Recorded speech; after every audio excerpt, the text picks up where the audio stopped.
بسم اللہ الرحمن الرحیم۔ حکیم لقمان سے کسی نے پوچھا کہ کیا کوئی چیز یا لمحہ موت سے بھی زیادہ تکلیف دہ ہوتا ہے؟ تو حکیم لقمان نے کہا، ہاں، جب کوئی شریف انسان کسی مجبوری میں کسی کمظرف انسان کے آگے دست سوال دراز کرے۔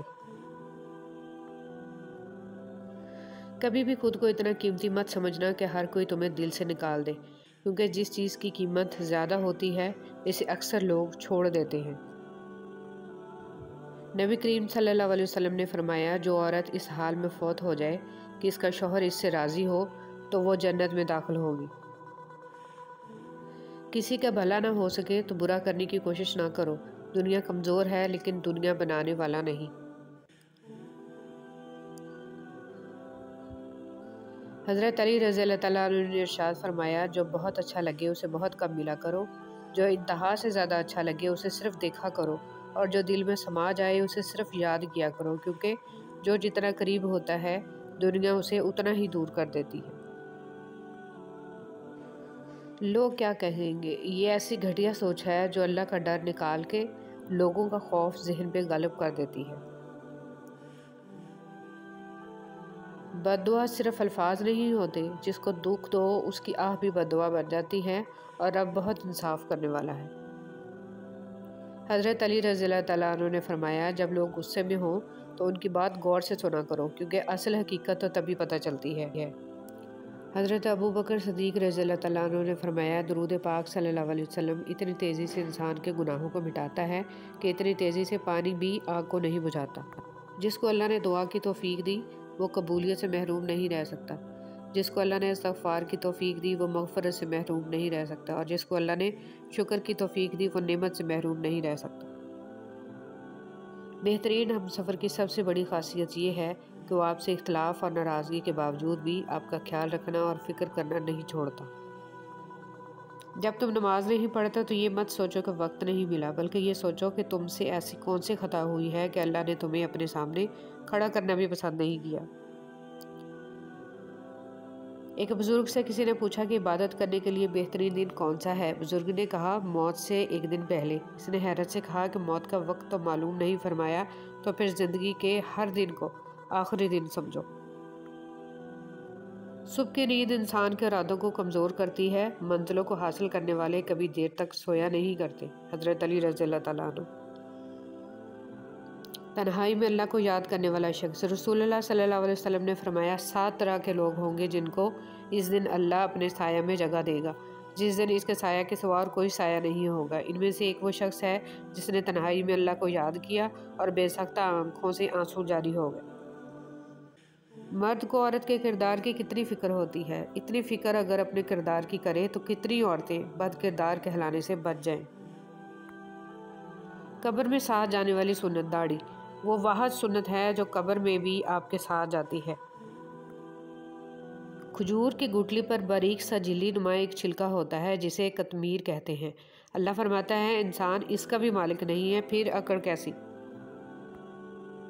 ان لوگوں سے مت ڈرو جو اپنا بدلہ لینا جانتے ہیں، بلکہ ان لوگوں سے ڈرو جو اپنا معاملہ اللہ پر چھوڑ دیتے ہیں۔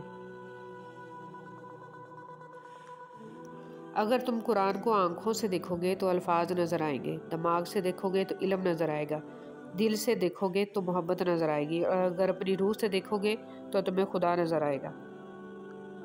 مولانا رومی۔ ٹھکانہ قبر ہے تیرا، عبادت کچھ تو کر غافل، کہاوت ہے کہ خالی ہاتھ گھر جایا نہیں کرتے۔ مکافات عمل دستک نہیں دیتی اور نہ ہی اسے کسی در کے کھلنے کا انتظار رہتا ہے، یہ تو جہاں جاتی ہے اپنے لیے دروازے کھول لیتی ہے۔ جو آج تم کرو گے کل وہی تمہارے ساتھ ہوگا، اس لیے کسی کی زندگی جہنم بنا کر سجدوں میں جنت مانگنا چھوڑ دو۔ جب ہم کسی کے ساتھ زیادتی کر کے اس کا نقصان کر دیتے ہیں تو شاید ہم بھول جاتے ہیں، مگر وقت کبھی نہیں بھولتا۔ وقت وہی سب کچھ اور کئی دفعہ بڑھا چڑھا کر واپس ہماری جھولی میں گرا دیتا ہے۔ فرش والے لاکھ کہیں کہ یہ ممکن نہیں، مگر اس کی ایک کن پر میں نے تقدیریں بدلتی دیکھی ہیں۔ نکاح صرف 4 حروف کا مجموعہ نہیں ہے، نکاح ایک ذمہ داری ہے، ایک عہد ہے، ایک عہد اپنے آپ سے، اپنے ہمسفر سے، 2 گھرانوں سے اور اپنے رب سے۔ لہٰذا رشتے کا احترام کیجیے، اور یہ دنیا کا سب سے پاکیزہ اور سب سے نازک رشتہ ہے۔ کبھی کبھی زندگی اس جگہ آ پہنچتی ہے کہ آگے کوئی راستہ نہیں اور واپسی کا تصور کوئی نہیں، پھر معجزے ہوتے ہیں دعاؤں سے، اور پھر کن فیکون سے تقدیر بدل جاتی ہے۔ بس صبر اور اللہ پر بھروسہ ضروری ہے۔ اور سجدے میں جا کر اللہ سے بات کی تو پتہ چلا کہ وہ آزمائے گا مجھے دنیا کی ہر محبت دکھا کر، اور پوچھے گا کہ بتا کون ہے تیرا سوائے میرے۔ حضرت ادریس علیہ السلام اللہ تعالیٰ کے تیسرے نبی تھے، اور حضرت آدم علیہ السلام کے بیٹے حضرت شیش علیہ السلام کے بعد نبوت کے منصب پر فائز ہوئے۔ مورخین کے مطابق آپ کی پیدائش بابل موجودہ عراق میں ہوئی، اور حضرت ادریس علیہ السلام نے سب سے پہلے لکھنے پڑھنے تعلیم حاصل کرنے کا علم دیا۔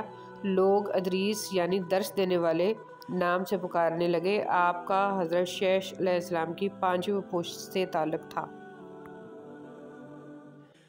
زندگی اگر آپ کماتے نہیں تو زندگی گزارنا مشکل ہو جاتی ہے، اور جب کمانے لگ جاؤ تو زندگی گزارنے کے لیے ٹائم ہی نہیں ملتا۔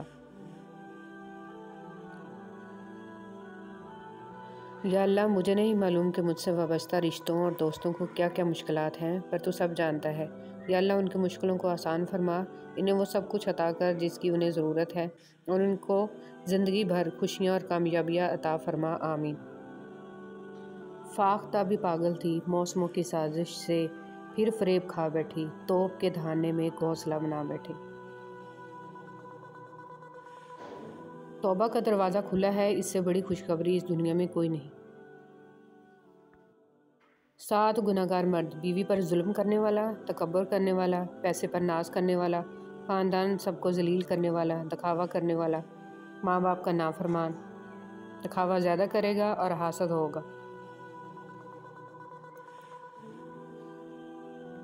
ایک دفعہ رسول صلی اللہ علیہ وسلم 2 قبروں کے پاس سے گزرے تو فرمایا، دونوں قبروں والوں کو عذاب ہو رہا ہے، اور باعث عذاب کوئی بڑی چیز نہیں۔ ان دونوں میں سے ایک پیشاب سے نہیں بچتا تھا اور دوسرا چغل خور تھا۔ رسول صلی اللہ علیہ وسلم نے فرمایا، تمہارا رب اپنے بندے کی اس بات سے خوش ہوتا ہے جب وہ کہتا ہے کہ اے اللہ میرے گناہ بخش دے، کیونکہ تیرے سوا کوئی اور ذات نہیں ہے جو گناہوں کو معاف کر سکے۔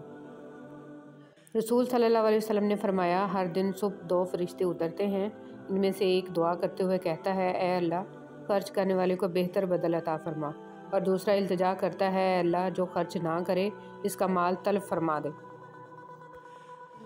نبی کریم صلی اللہ علیہ وسلم نے ارشاد فرمایا، تم اللہ تعالیٰ سے ایسی حالت میں دعا کیا کرو کہ تم قبولیت کا یقین رکھا کرو، اور یہ جان رکھو کہ اللہ تعالیٰ غفلت سے بھرے دلوں سے دعا قبول نہیں کرتا۔